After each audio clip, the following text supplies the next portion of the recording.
สำเร็จการแข่งขันเทนนิสรายการ EDL Labour Power Cup 2026ในวันที่22เมษายนหาวันที่9พฤษภาคม2026ที่เดินเทนนิสเวียงจันทน์ข้างสนามกีฬาเจ้าอนุวงศ์ณกรุงจันทน์มีการแข่งขันเทนนิสรายการ EDL Labour Power Cup 2026โดยมีนักกีฬาเข้าร่วม150คนมีการชิงชัยกัน8รายการในนั้นมีทั้งหุ่นมือใหม่และหุ่นอาวุโสทั้งนี้ก็เพื่อสร้างขบวนการเฉลิมฉลองวันกรรมกรสากลครบรอบ140ปี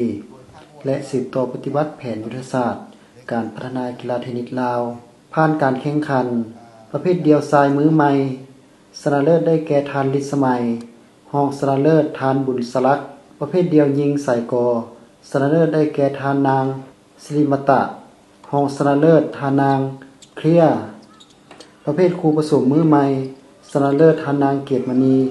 และทานอนุคิดรองชนะเลิศทานนางเคลียร์และทานเดวิดประเภทเดียวชายสายคอชนะเลิศทานอริยา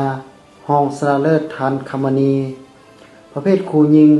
ชนะเลิศทานนางป่าคำและทานนางติตีรองชนะเลิศทานนางมาลัยพรกับทานนางดาราทองเดียวยิงสายคอชนะเลิศทานนางจุลิแต้งรองชนะเลิศทานนางดาราทองประเภทครูทราย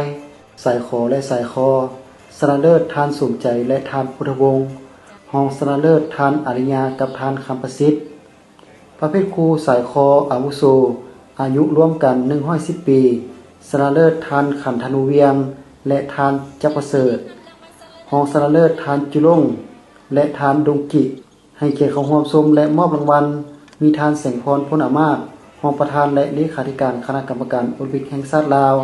ทานเบียงทองศักดาราต่างหน้าคณะพักฮักทานรัฐวิสาหกิจไฟฟ้าลาวแต่ละรายการนอกจากจะได้รับขันรางวัลและเงินรางวัลแล้วยังได้รับกิฟต์วอยเชอร์จากห้างวิภา Well Being ผู้สนับสนุนตื่มอีก